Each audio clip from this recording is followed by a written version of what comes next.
ironic. But I have to thank Bongbong Marcos because there was forgiveness between me and PRD for all that has happened in our lives. And we have a relationship now, a father-daughter relationship, since we cannot discuss anything legal anymore because it is understood inside that only the lawyers can discuss legal matters with the former president. So we only discuss about family, and this has been one of the longest meetings I have had with the former president. Growing up, he was always busy with work. He was always busy with the country. And now I have this every day with him, talking about life, talking about family. And for that, I feel like I am blessed. Bless. Yeah. Because at this point, he's already 80 and he's already retired. But going back as mayor, baka mabisi na naman siya sa kanyang trabaho. So, nabigyan kami ng ganitong time na makapag-usap as a father-daughter. Yeah, nice kayo. It's yeah. Sad lang that it happened inside. Yeah. See? Pero there I is decided a good side. It's blessing. But yes, thank you sa kanya. Happy siya, ma'am. Everyday mo na ay bisita. Oh yes. Yeah. He is really happy to see us. As I have told him, that the family has never been more united, not just with us siblings, but with everyone else in the family. So he's happy to hear that, and not just us, sa mga supporters. Yes. I told him of that. I told him that, especially on his birthday, there were people with speakers. They brought speakers and the microphone. They were singing a happy birthday song to him. He knows that, and he was very happy to hear that. And I told him of all the support everywhere in the world, from everywhere in the Philippines and everywhere in the buffet kit, the buffet for people. There is a small, hindi naman buffet, pero parang a small, may mga sa labas ng bahay niya in Davao City, the greenhouse. Yes. People were able to set up tents there para for the TV, ma'am. Yes, I heard also. I was not able to see it, but I heard. And then may mga vitamins doon. There are snacks for people who want to stay there and watch over his house. So he is very happy and grateful to hear that. Huwag ka naman ba sinisimuli ni PRRD na dahil kasalanan mo kasi to kaya ako nandito dahil nakipag-unite ka sa Marcos? Wala. Kami na-scam. Ever since. Sorry. Oh yeah. Yes. So, ever since, wala siyang sinabi sa akin na ganyan. Even when I ran for Vice President, ma'am, wala naman talaga siya sinabi. Sinabi lang niya, hindi na ako sasali dyan. Kayo nang magdesisyon yan. Yan lang yung sinabi niya when he was told by one of my siblings that I'm running for Vice President. And wala. Thank you. VP? I don't remember PRD na naninisi. Never. Kasi I always remember him. I don't know, Kit, with you, but I always remember him when I was growing up. He would always say, you make your own history in this world. So you always answer to your decisions. So I think that is his philosophy as well. So he doesn't blame anyone with what happened. He always says, I did it for my country. Yes. He always says, Repeatedly. I did it for my country. The two boys po, are they coming? The Paulo and Baste, no? We're talking about Paulo and Baste. So, there are plans naman. We arrange this pag-aalis yung isa, may dadating na naman na isa. So, as of now, we are arranging all the dates since most of them are busy with the Campaign. VP, pardon me. I understand this is something legal, but we just want to hear your side. Kasi po, sabi po ni Attorney Kaufman, tinatrabaho na raw po yung interim release.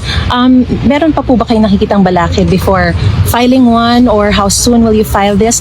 At sa Pilipinas niyo po ba gustong ma-release ang, of course, may panawagan kayo na bring him home to the Philippines, to Davao City. But just for the record, we just want to hear if sa Pilipinas niyo po gusto siyang ma-release, kasi may sinasabi po yung palasyo. And let me quote, does it mean that we have to recognize that ICC has jurisdiction over the Philippines? I believe the family of the former President Duterte is asking and praying from the Supreme Court that the government should not cooperate with the ICC. So it means that if we will not cooperate with the ICC, even that prayer or even that manifestation of the ICC will not take cognizance of that regarding or relating to the request to have him released in the Philippines. With regard to the interim release, no, I do not know really, truly, honestly, I do not know what the steps are the lawyers are doing with regard to the interim release. But as I told you before, I hear for his life in the Philippines. But we follow what the client wants, what President Duterte wants, and he wants to go home. To the Philippines. Yes. And everyone wants him to go home to the Philippines. And the Buenos want him to go because they will be his mayor. Yes. For the next 3 years. But with regards to what the palace said, ma'am, yung sinasabi po nila na kapag yun po yung hihilingin, does this mean that we have to recognize the ICC, that it has jurisdiction over the Philippines? Wala na nga pong jurisdiction sila. Wala naman po kami hinihingi sa palace. We did not ask for the palace for anything. So I do not know what they are talking about. Ma'am, I think the context po is kapag inirelease sa Pilipinas ang isang detainee, kailangan sumunod sa lahat ng kondisyon ng ICC yung bansang pagdadalhan ng detainee po. And in this case, if he will be released to the Philippines, then they should follow all the conditions of the ICC. And in that case, this would mean parang nasa jurisdiction pa rin tayo ng ICC. Well, that is something that they have to think about. The administration has to think about what their next steps are. So they should not ask the family, they should not ask the Filipino people on what their next steps are with regard to the talk on the return of former President Duterte to the Philippines. Maybe when they've decided, if ever they will decide what their next steps are, if ever it is even discussed inside the halls of the palace, they can tell us what their plans are. The government intends to do with the return of President Duterte. Ma'am, on a different note, were your mother, Elizabeth Zimmerman, able to visit the former president? My mother, she doesn't want that she be talked about or discussed in interviews, so let's keep our privacy. Noted, ma'am. Thank you. Ma'am, how about your reaction to House prosecution's motion to Senate to compel VP Duterte to answer impeachment complaints? Sabi, legally sound daw po ito, legally sound. And Representative Zamora said may guidelines sa pag-liquidate ng confidential funds. Kung pwede man na fictitious names, dapat daw nakadeklara ang totoong pangalan in a sealed envelope bago sinasubmit sa COA. Nagawa po ba ito ng OVP, and naniniwala ang House na prosecution na palalakasin daw nito yung impeachment case laban po sa inyo, ma'am? Yun ang mga paniniwala nila. So, pabayaan na natin sila sa kanilang guni-guni. It doesn't have to be yung paniniwala nila ay paniniwala din ng buong bayan. Paniniwala lang nila yun. So, Ilahan na naman. Ma'am, okay na mo sa weather? Naka-adapt na mo? No? the Netherlands. I think just okay. Yes! Wala siya jacket. Dini na siya na tao. You're not cold? Oh, Bata pa naman siya bata pa okay. And you are young, no problem. Ma'am, meron po kayong balak na assistant sa mga Filipinos na aresto sa Qatar while demonstrating for PRRD? Yes, oo. Anong balak? I already endorsed it the moment that I knew about it. I read it in the brief sa Office of the Vice President. I already endorsed to them to reach out through the correct channels on what we can do to assist as an office, the Office of the Vice President. Okay? VP, sorry. VP, may question lang po. Sorry, something legal lang po. You said po na you're going home soon. Sa Saturday. Sa Saturday na po, you're going home. May chance po ba na mako-complete na po yung legal team by then? Wala po ako sinabi na uwi ako sa Saturday. Or uwi na po kayo soon? Ayaw pa uli. I said na pag dumating na yung documents, pwede na ako umuwi. Yeah, that's correct. And makukompleto na po ba yung legal team by then po? Or Nandyan na si Attorney Nicholas Kaufman. The other lawyer, you meet her. I don't wanna reveal her name. Just ask her what her name is. And then there's another one assisting them. So far, they're okay, and they're interviewing other lawyers as we speak. So hopefully, before I leave, that team is already complete. But at the moment, no, it's not complete. pero have you identified na po the Filipino lawyer in the team po? Sino kinakausap po ninyo? We have not identified the Filipino lawyer. And is there a chance po that Attorney Roque will be back or will join that team po? I do not know because only the lawyers are talking to each other. So I only talk to the lead counsel, that is Nicholas Kaufman. So he talks to the other lawyers. Thank you po. Ma'am, I have a question.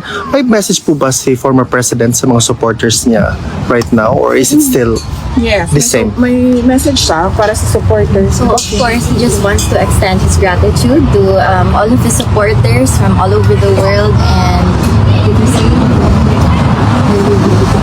I did it for my country. yeah, that's what he repeatedly says. So he wants the people to know that he did it for his country. He did it for every Filipino all over the world. Ma'am, on another note po, nakita po namin si Ma'am Hanilet at the UKT earlier na tumatakbo. We were really worried if there's something wrong, but the former president is okay so far. I don't know. I did not see them but running, so we saw. Okay. We're afraid to run out of time. Okay. The visits are limited. That's good to know. Just to clear things out. Thank you so much. Yeah. Final question na po siguro, VP, you come here on a different circumstance. What would you bring home? What you've learned from the Netherlands? And meron bang thoughts na tumatakbo sa isip mo na sana hindi na lang nag-national politics si dating Presidente Duterte and you wouldn't have been here This kind of circumstance. on this different circumstance? I really believe that it's futile to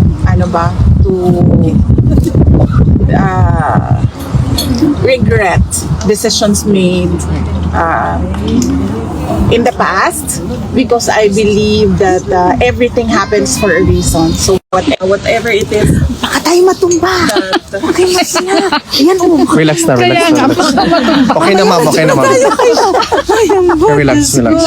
whatever it is that happened in the past, I think we should just learn from it and then move forward.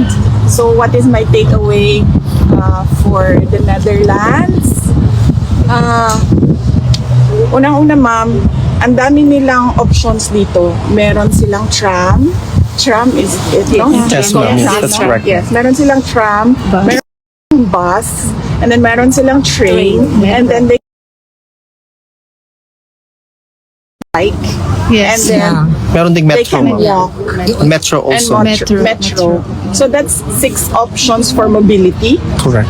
I choose to walk dito kasi hindi ka pinagpapawisan, malamig siya, so I choose to walk. So that is my choice. But the residents, they have 6 options.